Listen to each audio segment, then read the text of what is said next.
What advice would you give to individual who feel like they're stuck in the glass ceiling? I think we covered a little bit about that, but they feel like they're stuck in their Yeah. career and they feel like I can't move forward, I can't move back, I can't find another job, or I don't know what to do.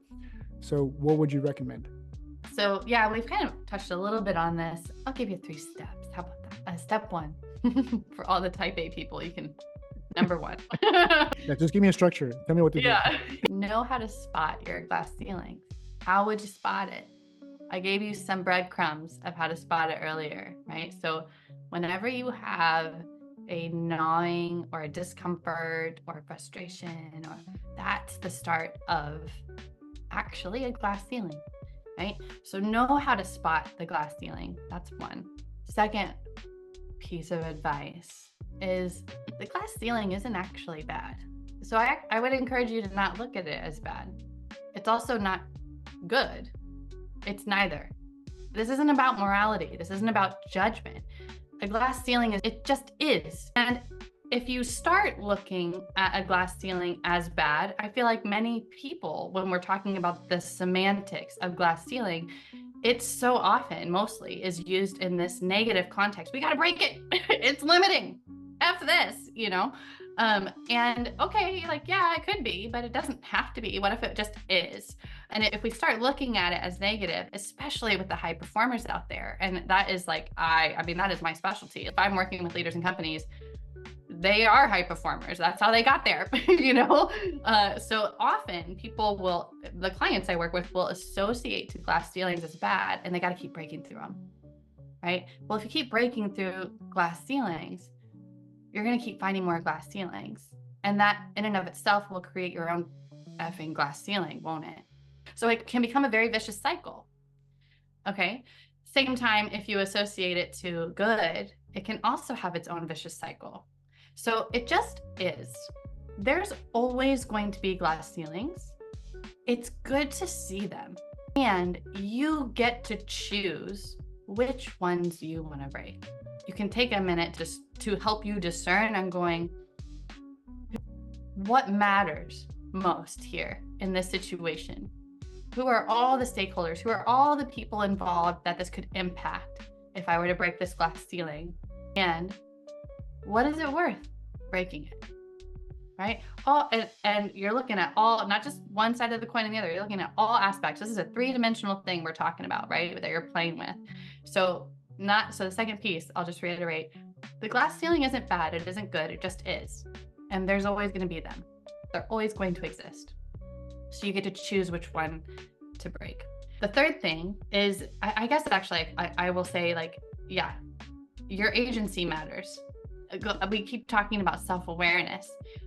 So if you're going to break a glass ceiling, it's your choice, it's your life, and it's also the life of everybody else, right? So not to get too esoteric or big, but regardless if you want to admit it or not, and regardless of the role that you have in an organization, your role matters more than you think. It impacts and influences everybody around you more than you think, even if it's not conscious on their mind, on their brain. It's why change is so impactful.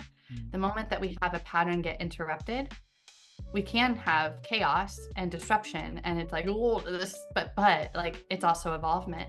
And so what glass ceilings, what do you want to stand, let your free flag flow? I like to say free flag flow, but how can you stand in who you are to actually say something and to actually impact and poke around lovingly, playfully, but going, hey, we're not paying attention to this part.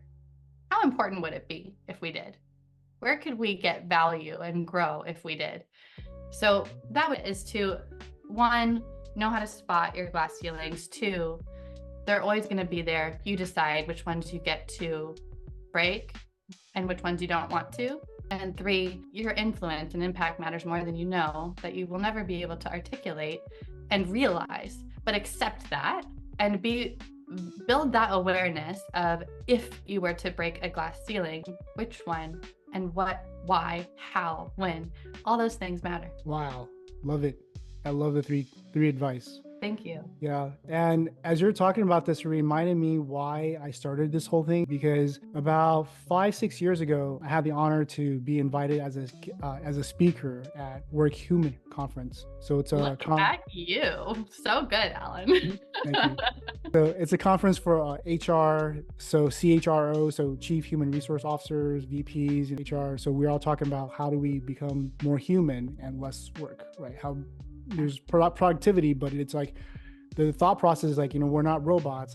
How do we empower our staff or our workforce to be even more productive in the most humanistic way possible and thrive, right? And have passion and all that stuff all mashed together.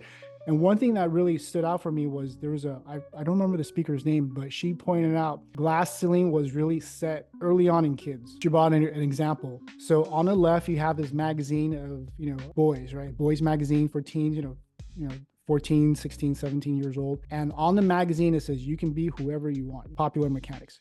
You can be an astronaut, you can be a firefighter, scientist, whoever you want to be. This career-driven, this identity, right?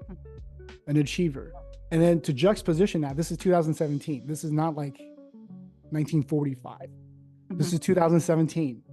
Yeah. And to juxtaposition that, on the other hand, for a girls magazine, ooh, what to expect on your first kiss. Ooh, springtime is coming, what to wear. Ooh, how to do your makeup. Yep. And I'm looking like this is, sorry, I'm going to just curse. This is so fucking bullshit. Yeah.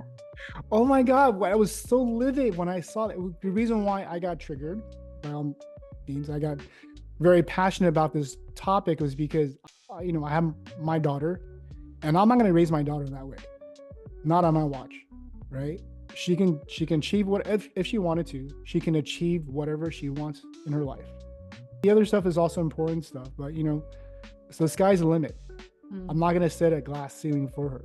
And I want to instill this positive, this mindfulness, this self-awareness in her. So I want to end this conversation by saying that thank you so much for bringing light and love into this conversation. And I just love your presence. Thank you. And I believe these are some of the reasons why you're voted the top 15 coaches within LA the last 2 consecutive years.